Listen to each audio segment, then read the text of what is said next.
Westbound on I-40.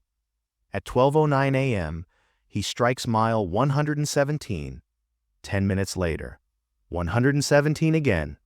Same smash post, same dead tuft of grass. A third time, the same. So he marks it, crushes a soda can, and tosses it at the sign. Sees the spark jump off metal in his rearview mirror. 10 minutes later, the same can, still sitting where he left it. He reaches for the mic. Breaker 1, 9. Anybody close to 1, 1. 7 seeing double. Static comes back, heavy and syrupy. He settles onto the shoulder, lowers his triangles, and the world freezes. The wind ceases. Even the reefer appears to be holding its breath. Then, in the convex mirror, red taillights pass by, his taillights. His own big rig passing by without dust, without noise, like watching himself depart. The dash clock will not budge, and hidden under the silence, like a whisper in the wind, he hears it, stop.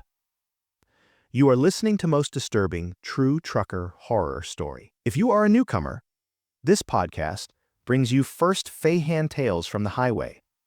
Narratives shared by the men and women who live between white lines, who sleep in bunks no bigger than closets and define days by fuel stops and mile posts. We gather these stories in extended interviews at truck stops, in midnights on Channel 19, and in respectful phone calls when a driver is finally able to put words to something that defies explanation. We confirm what we are able to: logs, timestamps, weather, dash cam anomalies, while being sensitive to privacy.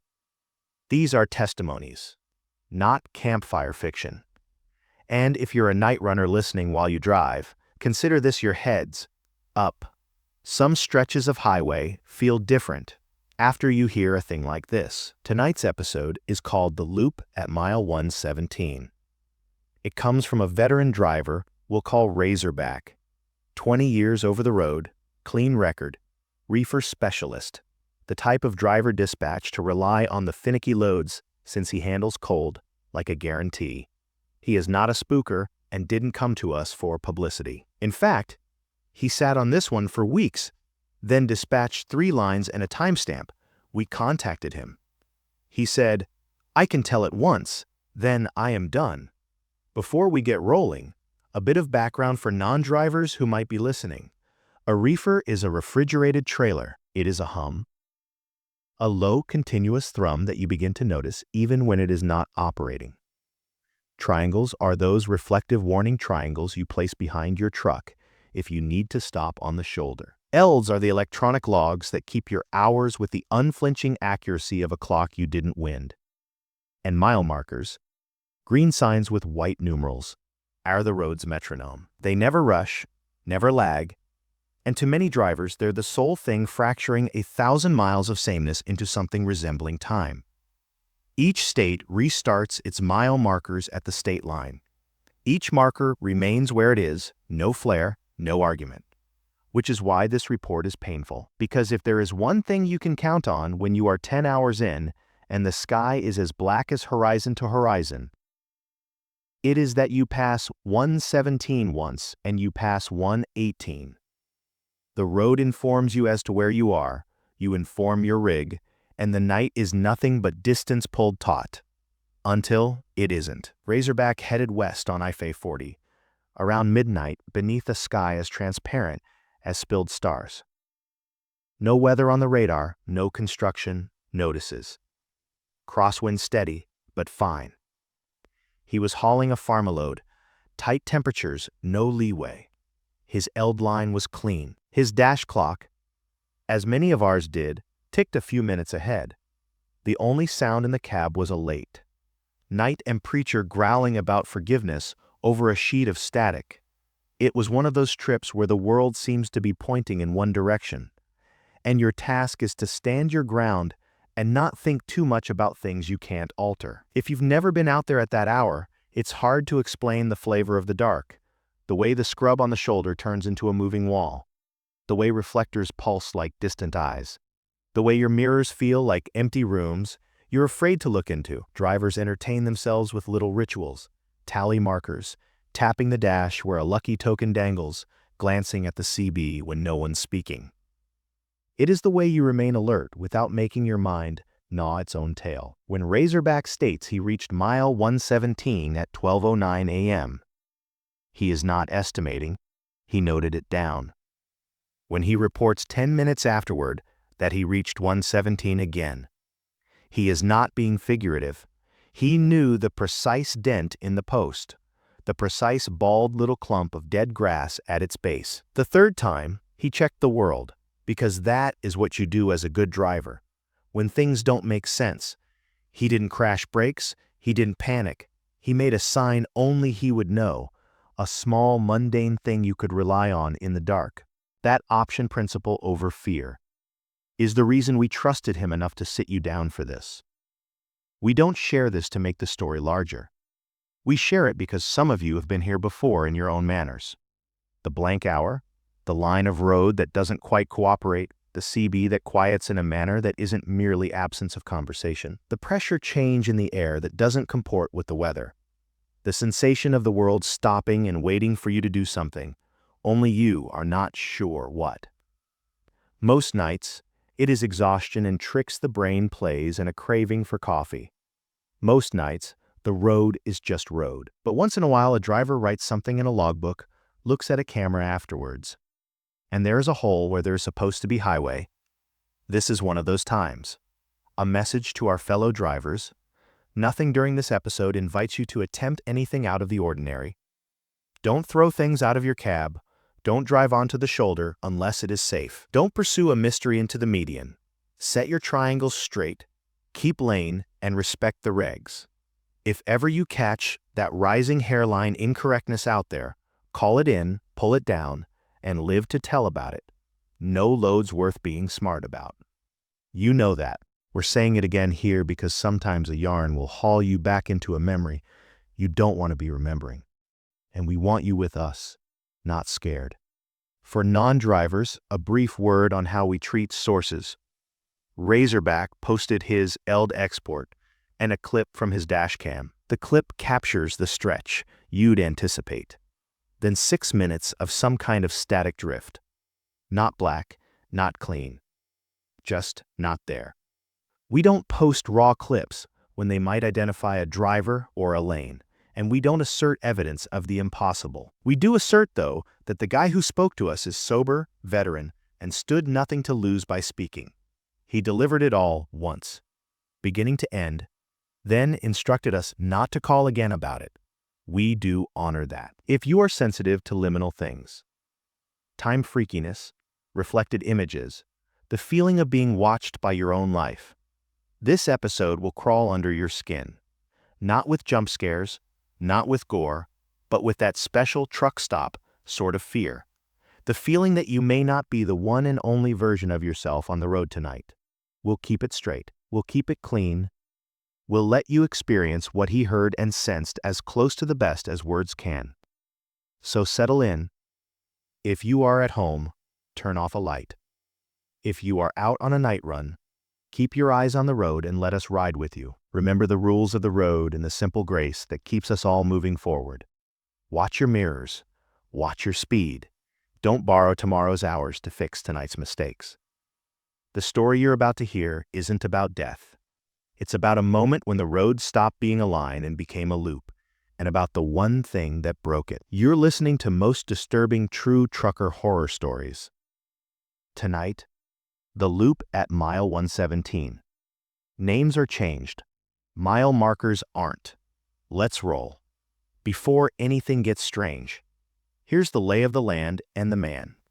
Razorback is a veteran long fay hauler. 20 years on the big road, most of it pulling reefers.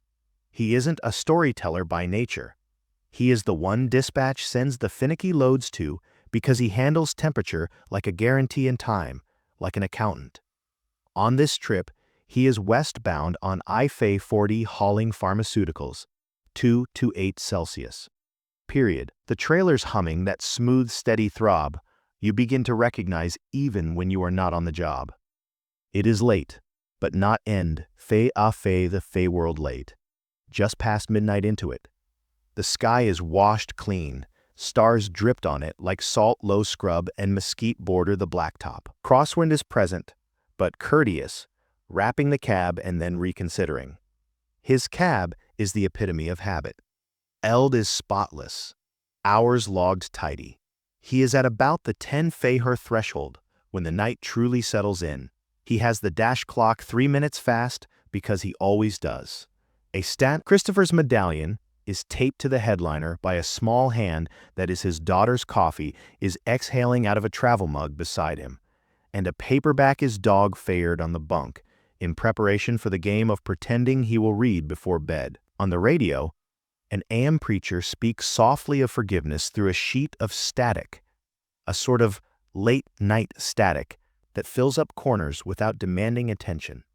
If you are not driving, a couple of quick definitions make the picture add up. A reefer is a refrigerated trailer, and when you are delivering medicine, it is not freight so much as a moving contract.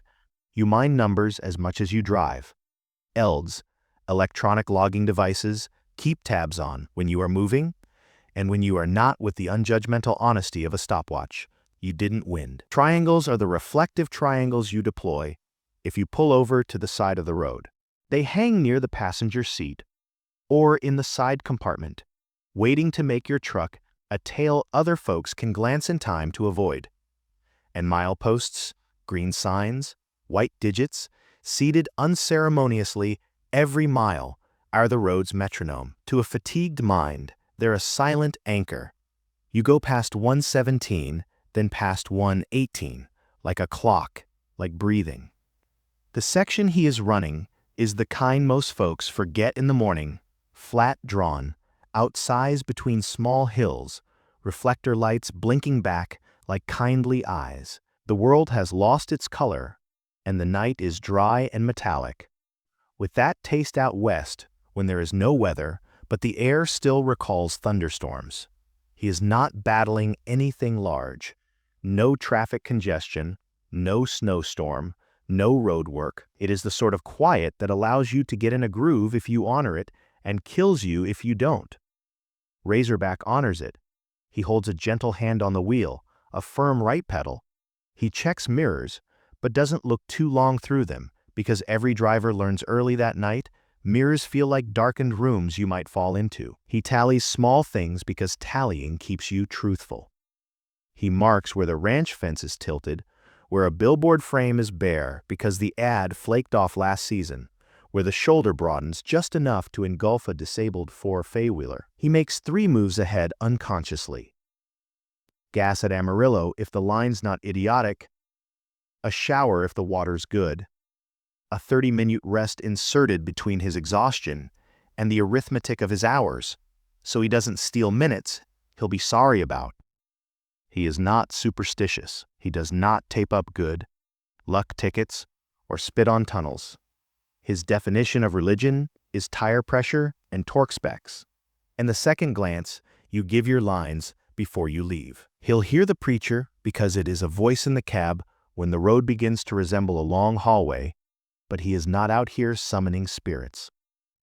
The strangest thing that has occurred to him recently is the opening of a way station just when he'd resolved to pass on dessert. There is another part to the headspace that counts, the loneliness drivers endure. It isn't tragic so much as particular. Family calls arrive in odd moments and truncate mid-face sentence when you lose a tower. You've got a history of birthdays and apologies, and Little League games you said you'd attend and didn't. You exchange jokes on Channel 19 with voices you'll never associate with faces.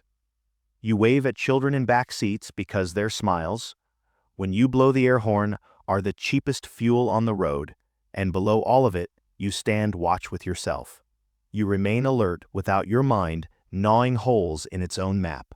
So imagine him there, Peterbilt consuming lines, reefer humming, aim radio low, cool air licking his knuckles where the vent hits, just so the cab reeks of coffee, vinyl, and the lingering scent of a load disinfectant which clings forever to the rubber floor mat. Beyond, the shoulder grass is dry with old drought.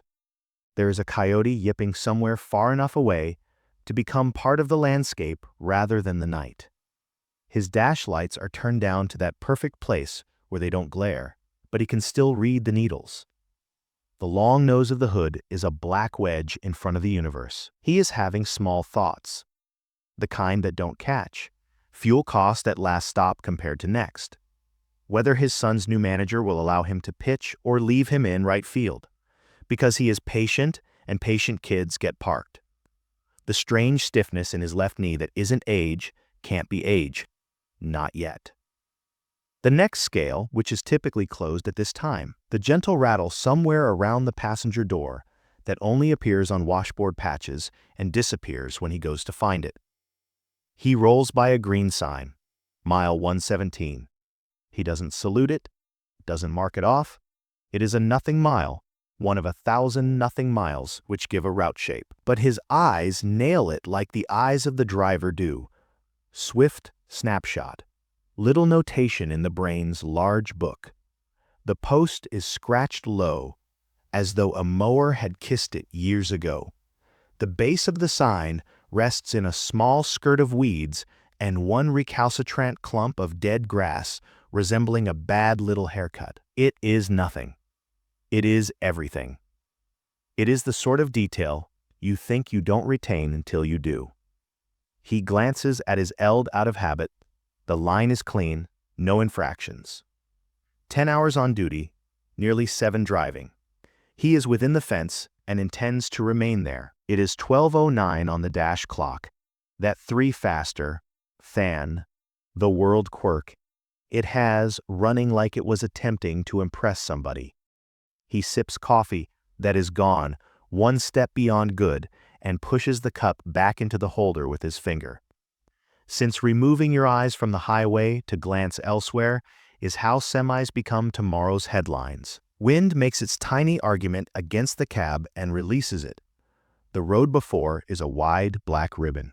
The mirrors retain their personal gloom without insisting he gaze too long. Channel 19 is pajamas facelin. Only the hiss that indicates no one needs to borrow your mind. The AM preacher fades away for a song and returns with an altered voice peddling mattresses in a town razorback, won't visit this trip. The reefer's hum glides a half note and then stops. A cat resettling in a sunnier location. There is nothing along this stretch that you should remember. It is a straight line across the heart monitor of a night drive. It is the section of road where most drivers allow the mind to wander while the body takes over, reserving pointed corners for the grades in the urban lines. It is the section of road you forget until something attaches it to memory with a needle and a tag.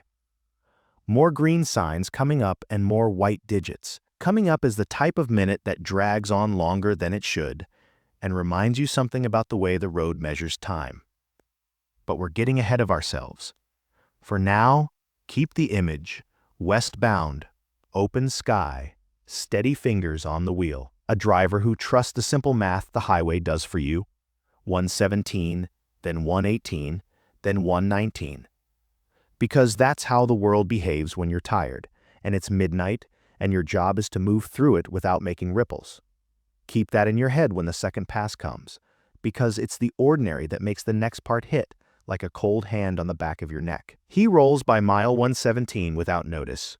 Green sign, white digits, a scratched post canted, just off vertical, a small clump of dead grass at the bottom. The image sets in his mind and continues, the way 1,000 other mile signs have, part of the soft arithmetic that divides a night into fragments. 10 minutes on. There it is once more. Mile 117. He takes it the way a driver takes in a lot of things he can't use yet. He jots it down and rolls on. Perhaps he missed the next sign. They don't all go up. Perhaps the state got lazy or cheap, or a lawnmower knocked one down last summer and nobody replaced it. Perhaps this stretch is on some .2 do list nobody's gone over in 3 fiscal years. He exhales, readjusts his right hand on the wheel, and puts it under not now. He drives another 10 minutes.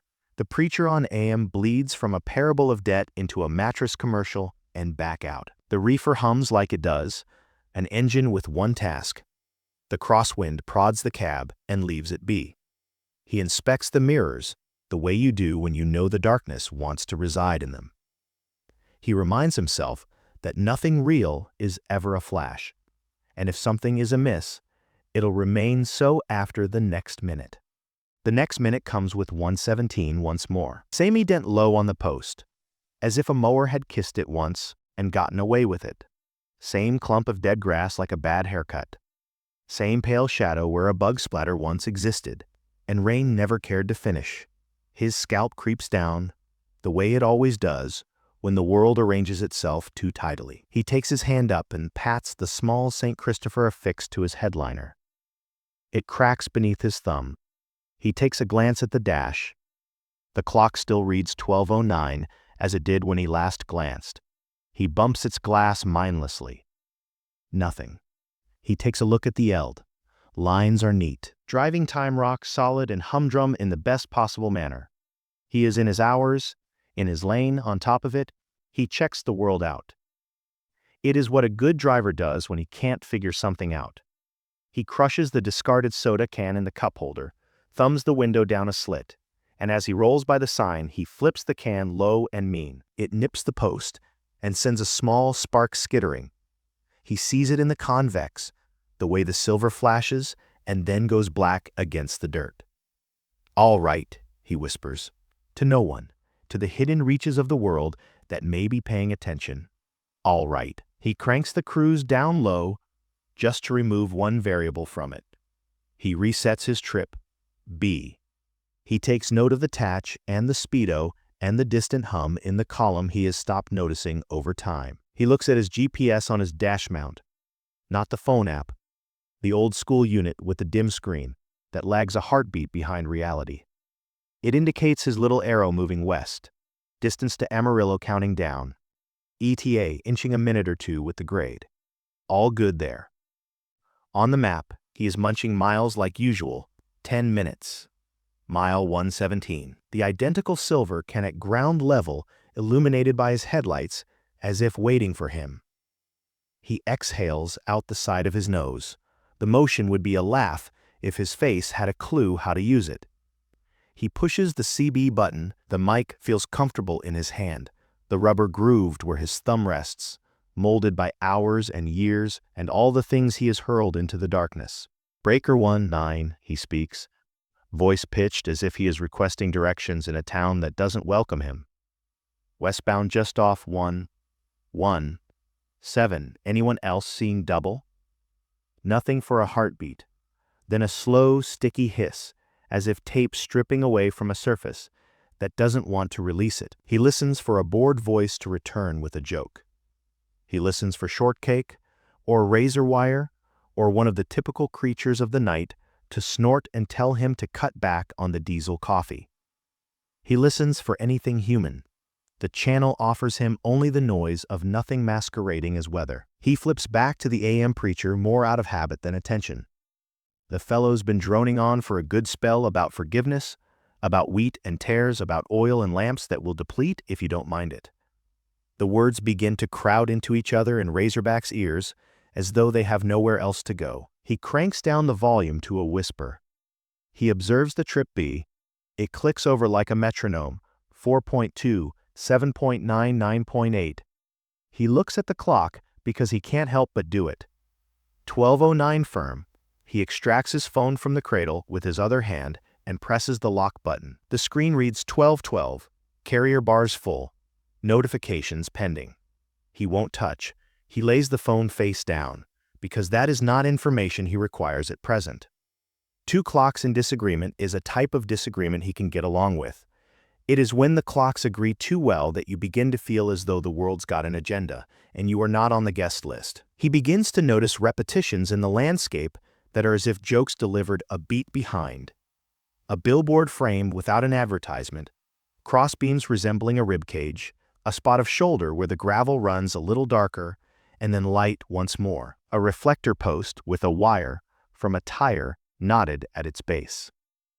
A cluster of mesquite that slouches like a man with a shorter left leg. He promises himself he is noticing patterns because he is looking for patterns. He tells himself The human brain is a machine built to find faces in toast and stories in static. He tells himself not to embarrass himself by making something out of nothing. He passes 117 again. He says, out loud, no. The way you'd say it to a kid about to put a fork in a socket. He lets the cruise cancel and takes over with his foot. He lets it drop 5 miles, and then 10, and rolls it up again, just to know if speed is even relevant. The world doesn't care about what he is doing. The preacher on the radio begins a sentence he has already heard before. The wind tests out the door seals and abandons them. The reefer hum lowers half a tone and glides back. He selects a number. He determines he'll count to 300 slow, steady, like a man timing out a minute by his own heartbeat. If the 117 falls short of that, he'll know one thing. If it takes longer, he'll know another. He counts, and in the 200s his mouth is parched, and the back of his neck crawls, and when he reaches 300 and the world hasn't provided him with anything to grasp, he curses under his breath and then notices green flash in his high beams, 117 in its same position, like a photo taped to glass. The small silver can is present at the bottom. A joke only one of them is sharing. He is not a man who slaps shoulders unless there is smoke rolling off something. But he is out of means of pretending this is business as usual. He gestures out of habit no one can observe and creeps onto the rumble strip. Then off it until the truck is square and the flashers flash. He pauses a beat with his hands on the wheel, palms sweaty, and listens. The tick of his dangers. The deeper throb of the reefer. The soft, glassy breathing of the night, curling around the cab. He turns off the AM and the CB too. He doesn't desire voice anymore.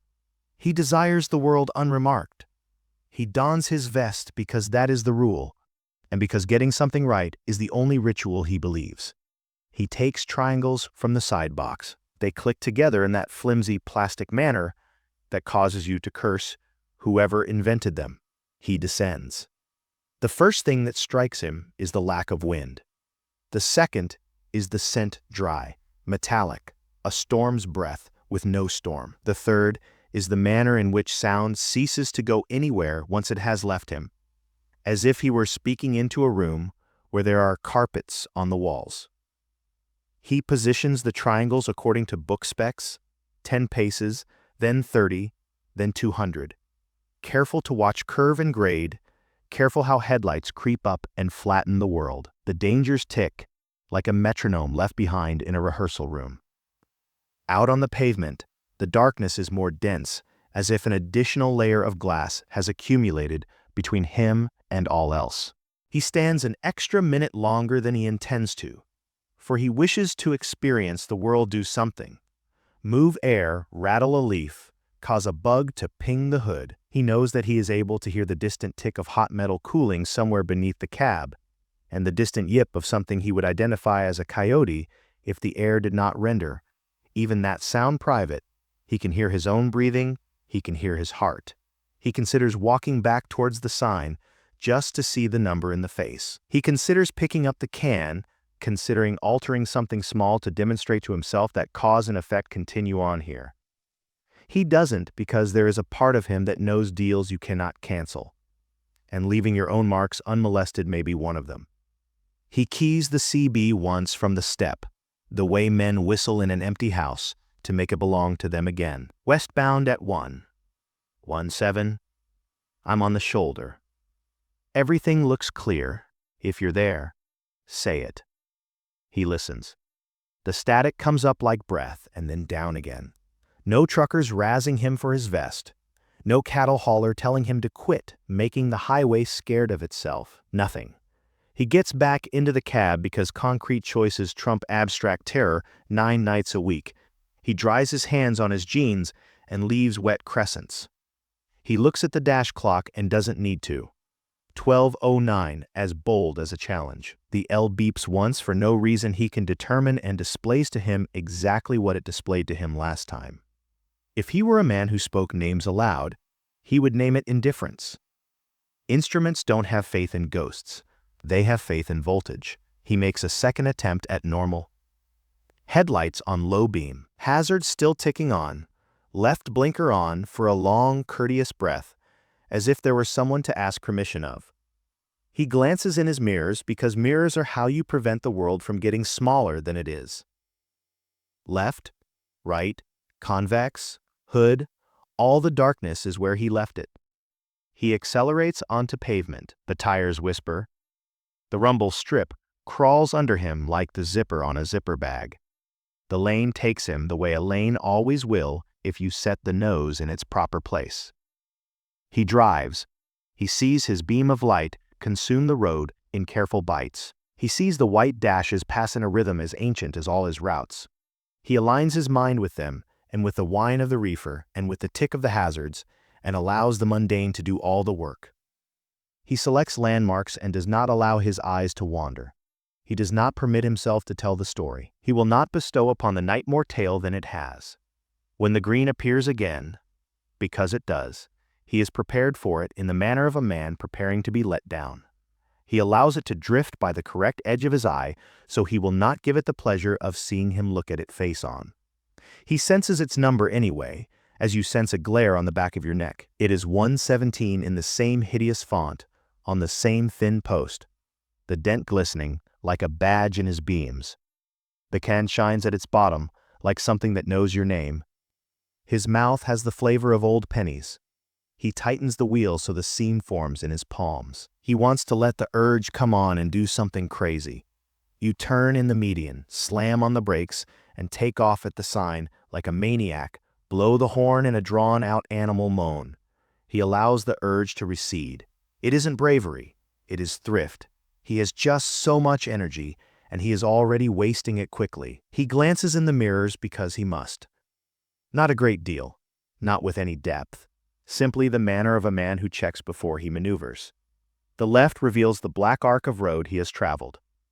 The right reveals the dull line of shoulder and a sparse scatter of gravel, which sparkles like sugar. The convex reveals the world curvaceous, sweet and small, things closer than they appear. For a moment he believes he sees something crawl in that convex, a ribbon of red where there should be no red.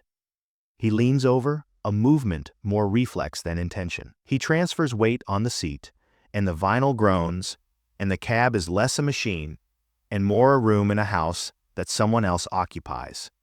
And the hair rises on his arms. He blinks, not to rub his eyes, but to insert a pause between him and what he is going to see. The hum of the reefer slides a half tone and levels out.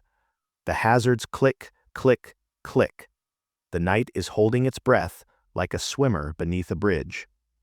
He tilts toward the mirror, but not far enough to float, just far enough for the convex to grab a bigger chunk of the world. The glass warps the night, makes it round and near. For half a heartbeat, nothing happens. Only the flattened black shape of shoulder and the infinitesimal quiver of his own marker lights. Then red glides across the curvature. 2 taillights, his spaced that way.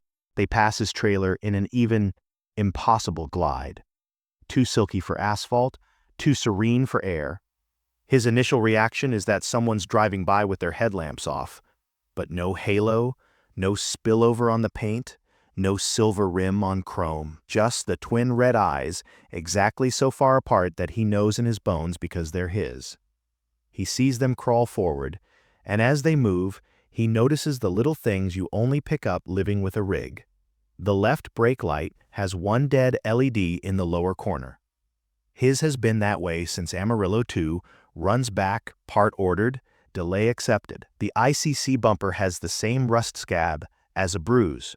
Reflective dot tape lacks a 2-inch bite, where a ratchet strap gnawed it. This past winter, it is his rear end, his trademark, passing by as if road was ice and time was water. He listens for the sound that should be motion-whispering tires, a turbo's distant whine, the reefer's exhaust note sliding by. Nothing.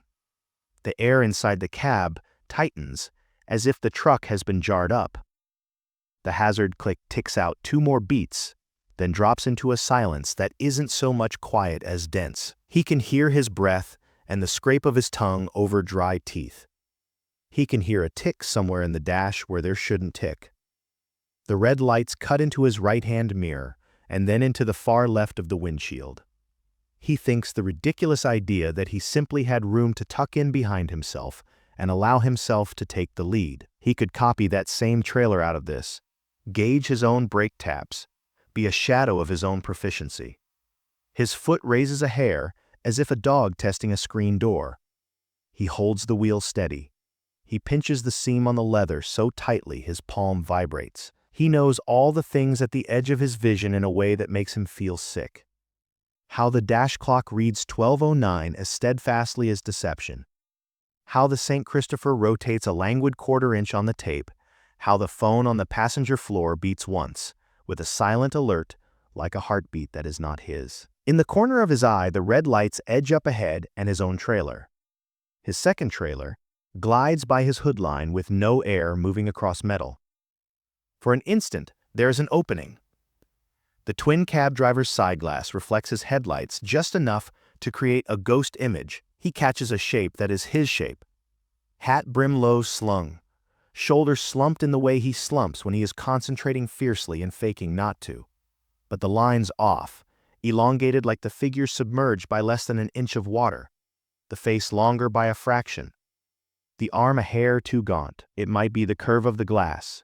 It might be the darkness. It could be anything.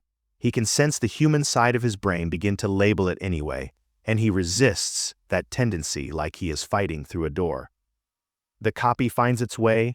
The red lights find themselves at the distance, where they ought to color the road ahead of him with a low, comforting blood glow. They do not. The asphalt is just as it is. The lines are still white. His headlights do not touch the other trailer's underride. They merely throw into nothing, as a stage light cast upon a curtain. A consideration snaps down into him like a fallen wrench. What if I get stopped and don't realize it? The GPS indicates his arrow plodding west, like a hard-working ant. His body recognizes motion by the tiny rock on the suspension and the quiet beneath his seat. All that is there. But it is like the running part of a dream where you can't move.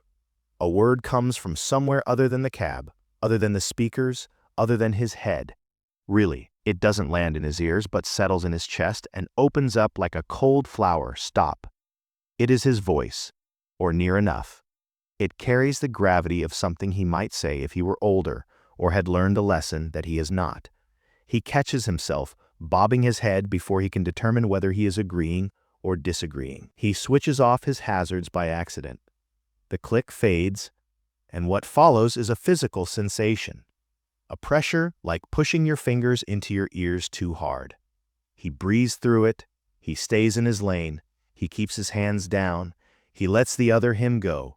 There is a moment when the world seems to have braced for something. The air in the cab constricts another level. The hum of the reefer falls to a thread. The AM radio, even thumbed down, appears to hold its breath, like a choir poised to start singing on a downbeat that never occurs. He has time to remember his daughter's small hand affixing that saint to his roof, and his boy's steady outfield position, and of triangular plastic waiting somewhere on a shoulder that could as well be on the moon. Then the night shreds. It does not scream. It simply returns all at once, like someone lifts the lid off. Headlamps shine across his hood behind and left, and a tanker comes through the darkness, a silver lung packed with speed and pressure. The shockwave slaps the side of his cab. The mirror trembles. The entire truck makes a small reflexive lean. Wind blasts in through gaskets that were tight a moment before. He hears his triangles go. Somewhere down the shoulder they kick and clank and come to rest. The reefer coughs once and catches, like a singer clearing a throat. The St. Christopher turns a whole circle and settles. The AM whispers become a familiar voice pedaling tires in a town that is real. The red lights that loomed in front of him aren't if they ever existed. They've been consumed by the black, like everything else. His eyes are stinging and he knows it is not sentimentality. It is the rebound of air. He blinks and the world comes back in fragments. White streaks, fence line, the black ribbon unrolled. Green bursts to the right, mile 118. He doesn't charge at it with his eyes. He glances, then glances aside, then glances back the way you test a burner you are, certain you turned off 118 as plain as a receipt. The post is unscuffed where the previous one was scuffed. Base grass is normal and breathing. There is no can in weight. The number resides in the dull font of the state, its edges worn from 100,000 headlights. If the sign were able to shrug, it would. His lips produce a little noise that is not a laugh or a sob. He allows the left blinker to click a few times to remind himself he is in a universe where signals are signs. He turns on and then off the hazards, because being able to command a tiny light is a kind of prayer. He inhales and air finds him as though traversing a space instead of a boundary. He desires desperately to speed up, to blast through the frightening segment, and be beyond the coordinates of whatever that was as you step away from a bad dream. He doesn't. He maintains his pace where it was when the red lights glided past, for if the world is ready to be ordinary, he isn't going to push it for sport. He continues to scan left mirror, right mirror, convex, hood. The mirrors reveal to him precisely what they are supposed to. His own marker glow, a smear of highway, a shoulder that is indeed a shoulder and not an idea. The CB is filled with a piece of alive human somebody, complaining that he missed an exit. Somebody else telling a joke with too many truck stop words in it. The AM preacher's voice remains where he left off, as if he never quit. He cranks it up a level to find out if the rhythm fits the human universe again. It does. He glances at the dash clock again. It relinquishes its fib, jumps to 12:10 with a tired little blink, as though it had been halted for a cigarette, and concluded it would return to labor. The ELD clicks out a single, useless acknowledgement of driving status, like a form-stamping bureaucrat. The GPS renders its ETA by a minute in a manner that at last seems like a minor benediction and not a menace. In his head, something releases, not resolve. He is too pragmatic for that. But a small letting go of the hold that pulled his shoulders up and his jaw tight. The road stretches out like a road. Night is a place again instead of an object. For a few respirations, he can imagine that movement creates distance, and distance creates dawn. Behind him, somewhere near 117, the triangles he abandoned are face, down on the ground like failed promises. Before him, a figure that says what it means is pinned to a pole that has been untouched by ghosts or mowers. In between those two places, he knows that he has been in a cycle, and then he wasn't. And the pivot on which his evening balanced was a tanker thundering past with its own tail and giving not an inch of damn for his. He doesn't search for the other pair of taillights. He doesn't search for himself. He maintains both hands low, his breathing level, and the plain discipline that has enabled him to stay alive this long back in control. The big moment isn't a monster in the highway. It is the abrupt, clean emergence of the everyday, the manner in which the world can go astray without warning, and then just as quickly resolve to be itself again. He drives that plane like a lifeboat until the next sign says something he can live with. He doesn't punch it. He takes the lane like it is the only solid thing remaining, gasps until the shake abandons his hands and allows the plane to roll over him. The following 10 miles is a sort of inventory. White dashes where white dashes should be. Fence lines, the reefer's hum acting like a machine once more. When he finally dares to glance in the right-hand mirror for any length of time, it reflects nothing but his own markers and a strip of shoulder that is nothing but gravel and weeds. No red eyes, no double. He drives that steadiness right into Amarillo and pulls under two bright lights. Nose, out like he needs leaving to be simple. The engine sputters out and the cab exhales. For a good beat, he just sits there, palms pressed flat against his thighs, allowing his heartbeat to catch up to him having parked. In the building, the coffee is stale, and the linoleum vibrates with fluorescent wear. He chuckles, once dry when the cashier asks, "Long night," as if stating a joke that doesn't require a response. He puts uneventful on the space he reserves for comments because the road folded up on me is something you don't log. Sleep is hard and strange. Each time he dozes, a couple of taillights creep across whatever he is dreaming. He awakens with the word stop on his lips and no voice to go with it. Dawn is a good case for sanity. Sun on fiberglass, voices at the pumps, a driver swearing good-naturedly at a recalcitrant fuel cap. He walks around the equipment twice, not because he has to, but because touching the equipment makes the world seem mechanical once more. He doesn't report it to dispatch. He doesn't report it to his wife. He decides he'll be the kind of man who waits to see if the story gets smaller in the rearview on its own. It doesn't. It stays with him like a coin in his pocket. He can't stop thumbing. 2 weeks later, during home time, he thinks about the dashcam, the small card that has witnessed more of him than most of his friends. He inserts it into his laptop at the kitchen table when the house is empty and the dog sleeps beneath his feet. The drive out west replays in the tilted blandness of highway video signs scrub the streak of bugs. Then, 6 minutes, where the screen turns milky as if fog seeped into the sensor, not black, not frozen, just wrong. He leans in, headphones on. Beneath the wash of wind, he hears it, soft, and closes his breath behind his ear. Stop, his voice, almost. Or his voice scraped over a rough surface. He rewinds, he plays it on other software, other speakers. It is there every time, a lone word that advances the plot not so much as establishes a boundary. He duplicates the clip to a thumb drive and places it in the glove compartment of the pickup. Not because he'll play it for anyone, but because he needs to know it is out there where he can touch. A month after, by intention, he does that section in the daytime. Heavy lunch in his belly. Sun overhead. The world a racket with bugs and heat. He slows a hair when the green comes in view. Mile 117, as flat as a receipt, in weeds at the bottom, something glints. A crumpled soda can with stiff crease, partly buried, and the color of rusty rain. He doesn't break. He doesn't have to. The acknowledgement is tangible, a lump in the chest that relaxes and constricts simultaneously. After that, he schedules his hours with a tiny personal dictum.